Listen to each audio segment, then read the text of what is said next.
O'zbekistonga 5 kunga borib kelganimda yuzimda birinchi bo'lib sezgan muammolarim juda ham qattiq quruqlik va ugri toshishi. Bu normal holat hisoblanar ekan, chunki O'zbekistonda havo quruq ekan. Mana shu mist spreyim qutqardi. Tagida qaranglar, qanaqa ozgincha qolgan.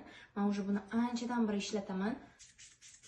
Makiyajdan oldin, makiyajdan keyin qachon yuzingizda quruqlikni his qilsanglar, shuni sepasizlar. Makiyajdan oldin sepadigan bo'lsanglar, tonalkanglar yig'ilmaydi, makiyajinglar kun davomida turib beradi, yuzingizlar terlab ketavermaydi. Namlikda yuzdagi pH balansi normada ushlab turadigan mist spray. Bu absolutno hamma yuzlarga to'g'ri keladi. Vegan tarkibli. Mana shuni O'zbekistonda har bir soatda ko'chalarda mana shunaqa qilib sepib yurdim.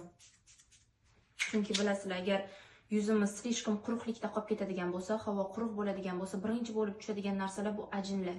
Ikkinchidan keyin o'sha mana shu ugrilar, dog'lar ko'payishni boshlaydi. Yuzimizning pH balansini doim normada ushlab turadigan bo'lsak, mana shu sprey yordamida birinchi o'rindagi o'sha muammolarni chekida qoldirgan bo'lamiz.